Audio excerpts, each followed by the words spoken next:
Welcome to episode 2 of Don't Shoot the Messenger. I am Robert Monroe, and we're going to try sitting because last time I stood and it felt a little awkward, so maybe sitting will be better. It probably won't be. And I'm an awkward human that decided, hey, instead of being bundled up in all the controversy and all the reasons why I shouldn't do things, I think I'm just going to decide to do things and use every tool in the toolkit right now available with modern technology to get done what I want to get done. And the current thing on the docket, but it's not always going to be this, is video games. I decided I'd make a casual card battler roguelike for the iPhone called Thumb Warrior. It's going to be available soon, not available yet. And really, this came from me realizing everything is possible right now. Like, imagine an idea in your head. So, I heard somebody say it recently really well. They said the easy becomes non-existent, the hard problems become easy problems, and the impossible become hard. I think that's a great way to put it. I do not actually know how to code. I actually kind of have an idea now after months of doing this. But when I first started, all I knew was about formal logic and the fact that code was a form of formal logic. And then I had done like a couple Code Academy courses on JavaScript. But I did not really know how to code. At this point, I have a game project with about 30,000 lines of Swift code, and I have manually edited them. I have come up with different functions, and I have to constantly correct the AI when it screws up my functions and fix it. So I know way more than I used to, but that's not the point of this podcast. The point of this podcast is talking about all sorts of things about my use of tools and how they can help you. Why did I call it Don't Shoot the Messenger? That's because people are very inclined to get aggressive around these topics. We'll occasionally mention controversy, but mostly we just want to avoid all that, get right into it, see what works, see what doesn't, learn from each other. So here we go. Best practices. Last episode, we talked mostly about where I was starting, how I got into AI. Now I want to talk about best practices. What are the best practices when you are trying to do a project with AI? I think the first thing you really need is to define your problem. What are you trying to solve? So for me, the problem was this. I want a card battler similar to Slay the Spire that I can play with only one thumb on my iPhone in portrait mode. I don't want any of this landscape nonsense. I want portrait mode. Believe it or not, already just by doing that, I have actually got myself so much further ahead than in any other time period because I can type that literal prompt into AI and it will give me an action plan. And then instead of going, that sounds good, and then going on Google and spending the next 3 to 5 years of my life learning how to be a game developer, I can then tell AI, okay, let's do step 1. And then it'll just start popping out code. Because they'll be like, hey, let's make a proof of concept to see if the combat UI works. So let's do that, and then blah, blah, blah. Totally fine way to start. But, I am going to give you a little bit of refinement. So you define your problem, and now you gather information. This phase also could take forever, but we're not going to make it take forever. Do you know what we're going to do? We're going to use AI again. Surprise, surprise. My favorite thing is to actually get Gemini and ChatGPT involved. You could do Grok 2, you could do Claude, whatever. We're all a big happy family. So what do? You send Gemini off on a task. You say, hey, Gemini, deep research ways of organizing my code for a Swift project of a video game. And then maybe you go to ChatGPT and you go, okay, I want unique elements to my game. I want specific gameplay elements, different. Or whatever it is. What is interesting to you? Hey, I need some unique card ideas. Whatever it is. Get some of that information. Why are we doing this? Well, because in many ways, AI is only as good as the inputs you put in. I think this is what people miss on both sides of the argument. I think the AI defenders don't realize that AI is extremely limited. Like, you tell somebody, hey, you should just use AI for that. And what you don't realize is the person you're talking to has no concept of what they actually want to do. It's a complete just random idea in their head. It's not defined at all. So for that person, AI will not help them very much. It's going to just brain salad back what they brain saladed to the AI. The second group are the AI detractors, the people who think that AI is literally the devil. And for them, I think they're not realizing as well that you really need a human with taste, with ideas, to tell it what to do and therefore frame what is going to eventually come out of it. So we get our big gather of information. This phase could take days. It could take 20 minutes, whatever you want it to do. Now, best practice number 3 at this point, right? We've got define the problem. We've got do some research, which again, we're going to use AI for. We could even use AI for defining the problem, by the way, but whatever. Most of the time, I have a pretty good idea what I want. Maybe that's hubris, but that's mostly where I come from. The third step, we're going to use AI now to make an action plan. I'm a huge fan of making action plans because here's the problem. AI still kind of likes to hallucinate sometimes and get sidetracked. AI will many, many times, if you have anything more than 4 or 5 steps, if you try to just dump it all in and then stay in that same chat and get through, guess what? It's going to forget what you were doing. It's going to mix things up. It's going to be a huge pain. And then you're going to go, oh, crap. I want to know what step I'm on. And then you're going to scroll back and you're going to realize that it was like a million lines of AI question and answer prompts earlier, and you're not even going to be able to find it again. So what do? You go, given all this information and this problem, I want an action plan. What could I do step by step? And there's a few different prompt cues you could throw in there, like I don't want high level, right? Which just basically means don't give me the abstract ideas. Give me step by step. I want granular detail of what I want to do. So it poops out a step-by-step plan. And what you do is you copy and paste that into a separate document outside of the AI. Now you're bulletproof. Why am I saying you're bulletproof? Because even if the AI hallucinates, even if the AI messes up, even if you realize that ChatGPT wasn't giving you what you want, so you need to go over to Gemini or vice versa, guess what? You now have it, and all you have to do is execute. And that would be my next best practice, is you just need to execute. Now, let's get into some specifics on how to execute with a step-by-step list. The first thing that I would say is understand the limits of each AI you use. ChatGPT is beautiful and lovely, and probably it just feels the best. And I maybe it's marketing, who knows? Maybe it's that it's ChatGPT, right? And everybody knows it. It feels the best. You type something in and it types almost immediately back to you. It's very conversational. It's very comforting. It's lovely. It agrees with you on everything.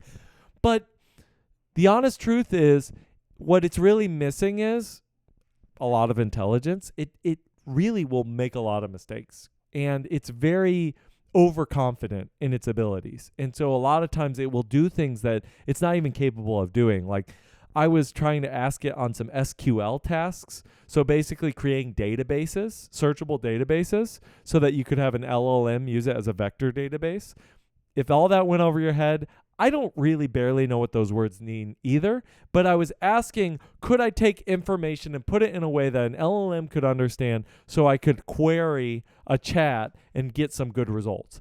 And so I was like, yeah, put together a database. I'm like, okay, how do I do that? And Gemini was like, here's some Python code. I'm like, great, fantastic. Did the Python code, boom, got a .db file, lovely. ChatGPT was like, I just can do it. And I'm like, okay, do it. And it generated a .db. Did it have anything in it? No, it just lied to me. It just was like, yeah, I can do it. Pff, of course I can do it. It does that with everything. You're like, hey, can you make a PDF of this? It's like, pff, no problem. And then you look at the PDF and you realize there's nothing in the PDF. So that's ChatGPT in a nutshell. I got a little distracted here, but you have your action plan. You want to execute. So this is the way you execute. You go step by step and you understand the limitations of each AI. This is going to take a little bit of practice. But what I have learned is anything under about 500 lines of code, Gemini can do in one go. So let's say you go, all right, my combat UI is struggling on smaller displays, right? When it's a smaller display, everything gets scrunched together and certain elements get pushed off the top of the screen. Here is a screenshot that shows you what I'm talking about. By the way, visuals, incredible. AI vision is so amazing. So you include the screenshot, you do that little prompt, boom, and it sends you out some code. Now, depending on the complexity, if that's a 2,000 line code file that I'm dealing with, I'm going to tell it, give me just the function. I don't want the entire code file. If it's a 500 line code file, you best believe I only want to copy and paste. If you are not 90% of the time copy and pasting with AI, you are doing AI wrong. Like, thinking is something that you do at a higher order. Like, you are a director. You're an executive producer. You are not a grunt worker. You are not coming up with lines of code or specifics or syntax.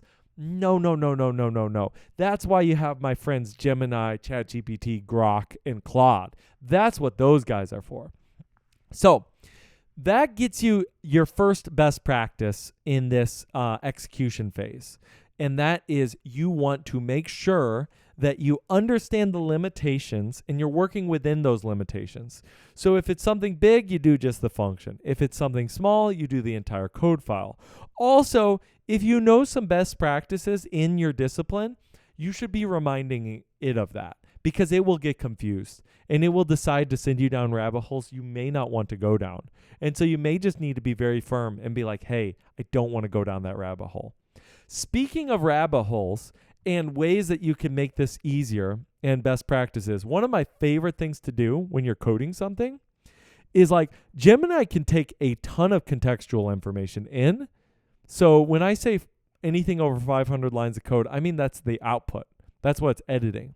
But in terms of backstory, like information that can do work on, I would say you can do tens of thousands. I've actually not run into a limit other than the copy and paste window. Like, you can't copy paste more than like 3,000 lines of something. Otherwise, it'll error out.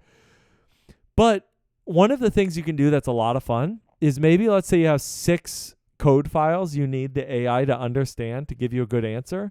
Go, hey, I'm going to give you these 6 code files named this. I need you to not tell me anything until I give you all of them, and then I will ask you a question. This prompt will save you so much time, because otherwise you're going to put in the first file and it's going to go, oh, I know what you meant to do. This is what you meant to do. And guess what? It will do that even if it was perfect, even if it was exactly what you already intended, the most perfectly designed code ever in the history of the world. It would still do that, because that's what AI does. It is thinking constantly, well, its form of thinking, constantly about how it can do what you're asking, and it will create problems if problems don't actually exist. So that is a really, really good handy thing. Now, a couple optimization tricks. This is more code specific, but really you can apply this to any discipline. The first is, what am I missing? You get to the end of the process, you're starting to scratch your head and go, am I missing something? Ask the AI. Start a new window, drop all your code in there and go, hey, what am I missing? Is there anything I should be optimizing? Does all this work? Now, you have to be careful, because it can hallucinate problems. I think AI loves to find problems. Like, that is, in many ways, what it's trying to do all the time. So you really do need to push against that. And then here's one more best practice, which is know when good enough is good enough. And I think this is kind of the vibe coder's anthem. And I would say, I'd be really wary if anything had to do with personal data or things that had to do with cybersecurity, because there you might need some real serious knowledge. And maybe you can start with AI, but you need some real serious personal human expertise. But like my silly little game, if the code is not perfectly optimized, like, who gives a rip? I'm doing an SNES style visual 2D game on a supercomputer that blows away any of the computers I've had my entire life, except for, of course, modern computers. But like 5 years ago, my phone is better than any computer I had 5 years ago. So that's to say, the code doesn't need to be that optimized. Now, does that mean that I didn't do any optimizations to the code? No. I realized that every instance of any interaction with my game in the combat reset every single game state publisher, and I have like 150 of those. So it was a little laggy even on my iPhone 14. So that's a good example of where a little optimization goes a long way. But it kept giving me optimizations after like the first 2 or 3. And I just kind of was like, it's running really pretty good at this point. So then I'm like, it's good enough for now. To kind of finish up this whole conversation about best practices, I think I just need to address the elephant in the room, which is I don't think there honestly is going to be a real established best practice that's going to be universal for sure ever, because it's so evolving, it's so fast. Gemini is infinitely better than it was when I first started. I'm discovering new AI products all the time. But what I would say is, in general, always think if you can't prompt the prompt and copy and paste. The more that you're doing actual work, the slower you are. Now, does that mean that you should have AI do absolutely everything? No. Because the AI, first of all, is going to screw up some stuff. And second of all, there's some things that, yes, you still are faster doing as a real human being than an AI. At least until you can figure out a way to prompt it.